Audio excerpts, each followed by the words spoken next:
One of the reasons marriage is hard is because both men and women lie. Both expect to be lied to, but without being lied to. And if that made your brain hurt, good. It's supposed to. Because that's exactly what it feels like trying to bend reality to your will inside of a marriage. My husband told me he was unalive, and he shared that one of his biggest sin struggles is lust. And the women roasted him. And I'm not even gonna lie, on the inside, I was dying of laughter. Because, sir, you set yourself up for that one. But here's the real issue. A lot of women have been conditioned to believe that there's some level of beauty, personality, or success that they can reach that will make a man no longer lust. And I bet there isn't a single instance in the history of mankind that they can think of where this is true. Nevertheless, a lot of women insist on believing it. The belief goes something like this. If I'm enough, he'll never want anything else. But that's not love. That's trying to be the savior. But in women's defense, a lot of Christian men don't help because they'll say, I can do all things through Christ who strengthens me, except stop lusting. So now Christian women are left thinking, if Christ isn't enough, maybe I can be.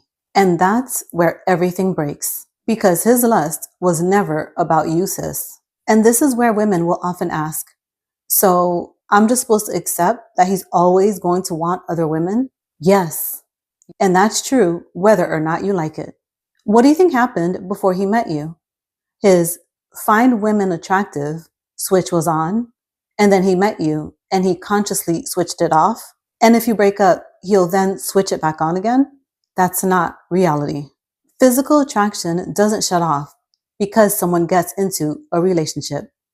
Humans don't work this way. If you need him to never find another woman attractive in order for you to feel secure, then you're building your peace of mind on something that doesn't exist instead of on Christ, and you wonder why you're emotionally exhausted. The issue isn't that he finds other women attractive. The issue is the story he tells himself about that attraction. Because that's where it either stays harmless or it becomes dangerous. It crosses the line when the story he tells himself is, she's better than my wife, or I'd be happier with her, or I'm missing out. Because that's when desire turns into comparison, and comparison will kill a relationship every single time. So no, it's not personal. It's spiritual warfare. The devil's job is simple. Make you crave what you don't have. So you'll keep chasing that instead of chasing God. It's that simple. So even if a man has a beautiful woman, who's a good woman and a successful woman, what's important to remember is that he still has her. And the moment he has her, the temptation shifts to what he doesn't have. That's a big part of the devil's game plan. So no, you don't need to panic over physical attraction, but you do need to pay attention to what he does with it, because spontaneous desire is unintentional temptation, but entertained desire is a decision. Think about it this way. If you have to be the reason he beats lust, isn't that ego, idolatry, and self-centeredness? And if your beauty is the reason he beats lust, won't that only be temporary? What happens when you age or gain weight? How about when you get pregnant or when you have a post-baby body? How about if you get sick and that impacts your looks? What then? If your enoughness is the solution to his lust problem, then your effectiveness is always on the clock, and his so-called transformation will always be temporary. And that's a losing game. We cannot be saved by anything that changes. And that's why we need Christ, because he doesn't change.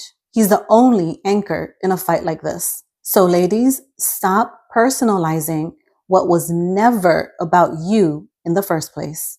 Now let me be clear. If he acts on that lust through porn addiction, OnlyFans, stalking IG pages, obsessively looking at other women, or physically cheating, that's no longer unintentional temptation. That's intentional betrayal, disrespect, and a failure to protect you. But that's a completely different conversation. And ladies, remember this. When a man is lusting, that high isn't coming from the other woman. It's coming from the dopamine. It's coming from the story that he's telling himself about what it would be like to be with her. So this isn't about her being better than you. It's about him chasing a feeling, a high, just like any other drug. And here's what makes it even trickier. That dopamine spike comes from the anticipation of pleasure, not necessarily from the pleasure itself. The what if, the fantasy, and the unknown is what fuels it. And this is exactly why desire can get really complicated in long-term relationships. Because love creates safety. Safety creates stability. And stability creates predictability. And predictability kills anticipation. And when anticipation drops, dopamine drops, and desire often follows. Moral of the story is, be kind to yourself, sis. It's not what you think.